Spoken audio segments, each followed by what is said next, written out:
Yo guys, welcome to Sofa Talks. I'm your host, Yoonis, once again, all alone by myself at the sofa. We are definitely trying to get some guests in here soon, but that's besides the point. Today has been a phenomenal day. I'm recording it literally right after the Manchester United game, and I have watched the Bayern Munich game, of course.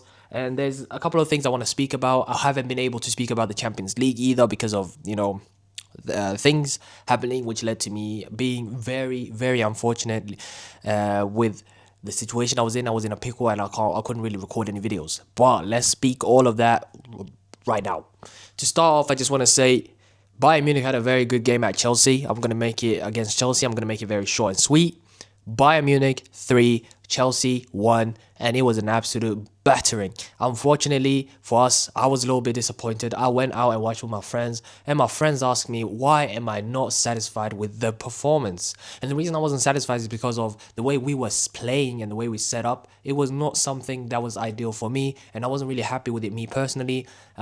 We were treating the ball like a grenade at the first half. Tar was playing abysmally. He was having a horrible game, unfortunately. Luckily, Kim Min Jae was still around, and he survived and did actually quite well and performed pretty well. And he did it at Hoffenheim now too. I'm actually surprised by Kim Min Jae. He has come back, and now suddenly his IQ is back too. He just maybe needed some competition. I don't know. I think Kim Min Jae will most likely be benching Ta in those big games. Structurally, we did quite well. Pavlovic was having a phenomenal game against Chelsea. I think he had the most touches, but Kimmich. Let's speak about Kim. My God, Kimmich was controlling the midfield, and this is a guy that has been.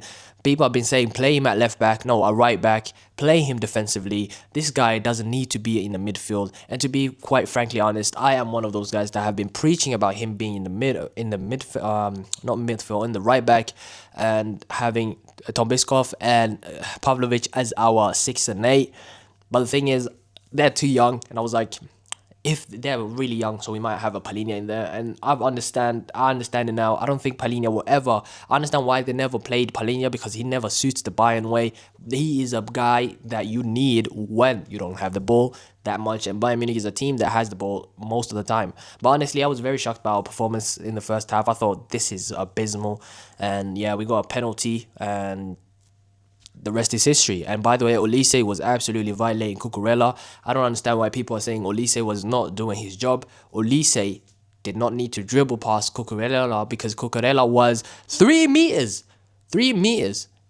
in front of him. He was stepping back as if it's NBA and he's ready to take that fade away. He was stepping back so many times that Olise didn't need to go past him. He just gave a ball, and he created chances while Cucurella was just watching him create those chances. So honestly, I don't even know what to say. Olise, bro, you can have my house, you can have my keys, you can have my phones. I got 2 phones. You can have both of these. You can have my PC. You can have my camera, bro. You can have everything, man. You want if Bayern Munich, if it comes to Bayern Munich and says, yo, man, I want to be one of the highest paying, second highest, or have the same amount of wage as Musiala, give it to him. This guy and Musiala are our future, as well as Alphonso Davies. Those 3, I swear, I dare you, Bayern Munich. I dare you get rid of them. I dare you release them and be like, you know what? They're not really fitting our wage bill structure. I don't give a crap. Okay, they are staying. I don't care what it takes. Make them stay. You guys did that mistake with Gravenberch, and look what he did today at Everton. Look what he did at Atletico Madrid. Look what he did in all these games. Even last season, he was their best midfielder. So make sure he stays. Okay, make sure he stays. But Chelsea played okay, but unfortunately they're very inexperienced. It's a group of young talents that I think will do quite bits in the Champions League. They will have a very deep, not that deep of a run this time around, but maybe next season they will have a very deep run, or the season after, once that squad gels together. But this team is a team that knows how to do tournaments. So even though they're young, they are experienced in the tournaments style. They won the Club World Cup, as well as the whatever the Conference League thingy. Anyway, good job to the Bayern Munich in the Chelsea game. Now let's speak quickly about the Hoffenheim game. I'm not gonna lie, I was shook. Yes, we did win 4-1 in the end, but that was not a 4-1 performance. Especially the first half. I think Hoffenheim deserved to win, especially the way we performed that first half. But honestly, I understand it because it was a team full of young people. I think Carl started. I think Jackson also started. There were a lot of players that never really played together start. And you know what? I understand that we didn't really do that well at the beginning. But what started everything is the penalty and that first goal, the corner that Kane scored, which was very, very poor defending from Hoffenheim. I don't know what happened to the defenders and the guy marking Kane. Kane just ran away from him and shot at the goal and scored. So all in all, good job Bayern Munich. We are doing quite well. I'm not really surprised. Where I am surprised is Manchester United 2, Chelsea 1. You know, starting off, Sanchez got a red card. That was a very silly tackle. But I understand it because it was a 1v1 situation and, you know, he had to do it. I understand it. He had to do it. Otherwise, it would have maybe been a goal. And but that donkey Casemiro, why did you get that red card, man? What is wrong with you?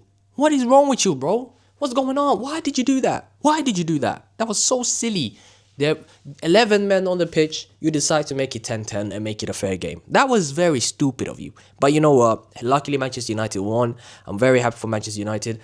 I'm not so happy that Ruben Amorim is still at the job. I am a very pro Ruben Amorim out. But of course, if he does change things around and the team starts to, you know, there starts to be a pattern and structure, and you know, I actually see his philosophy on the pitch, then I respect it and I'll back it. But if I don't see it, get this guy out, man. I don't rate him, and neither should you. He has done absolutely nothing to make himself have this amount of time. The only thing that's maybe giving him time is that Ineos don't want to pay 12 million for him, and I understand it. If that's the case, that's the case. But it was a very poor performance overall. I mean, United should have been winning anyway. They didn't really. The minute it became 10 men on both sides, you could literally see that Chelsea were the better side, even though Enzo Maresca did do some silly substitutes early in the beginning, where he subbed out or used 3 subs, which was the first time or the quickest 3 subs in history or something. I don't know, man. It was a very frustrating game to watch. Yes, United won. It's very surprising that they win nowadays. Hopefully they win against the next game. I don't even know who it is against, but if it's against a serious team, I hope they win. Let's see, who is it against? It's against Brentford. You know what? It's United. They should be winning, but it's also United 2025, so you never know in these during the circumstances, man. I feel very numb. I feel very sad. Pain in my stomach, pain everywhere, man. I feel numb to this, man. This club doesn't move me no more, and people ask me, "Are you a United fan?" No, I'm not. But people keep asking me because I feel this emotional attachment to this shit team and shit establishment. And I'm sick and tired of it. Of course, forever a Bayern fan. Bayern is my forever team. But United is also my little team that I also support. Every guy who doesn't support, who doesn't have a main team at Premier League, supports a team in the Premier League to some extent. Barcelona fans, some of them support Arsenal, some of them support City. I don't really see any United fans, to be honest. But nowadays, there's no point in being a United fan, you know. I mean, if I could go back in time, I might have not picked United, but I'm so glad that I did. And the reason I did is because of nostalgia. Not even nostalgia, but the history. I was a glory hunter, man. I loved Ronaldo. That was one of my idols when I was younger. I saw that team, man. The AIG team, man. I even have the kit, the black kit. Some of you guys might have seen in some videos. Bro, I'm in love with it. I wish I could go back to those days and experience it once again. Yes, I'm an unk. Most of you fans who watch YouTube nowadays don't even know. You guys don't even know the 2008, you feel me? You guys don't even know who Hargreaves is. You guys don't even know how good Michael Carrick was. And me personally, I will put Michael Carrick up there with Lampard. But that's another discussion. But anyway, thank you guys for watching. I'll see you lot in the next one. Subscribe if you guys want to see more. I'm very tired today, as you guys can see, maybe from my energy and the way I'm not really looking at the camera that much. I got a lot of stuff to do. I have to work on, I have to finish the video that I have to upload tomorrow for my main channel. There's a lot of things on my plate right now, but thank you guys for watching. I'll see you all in the next one, and yeah.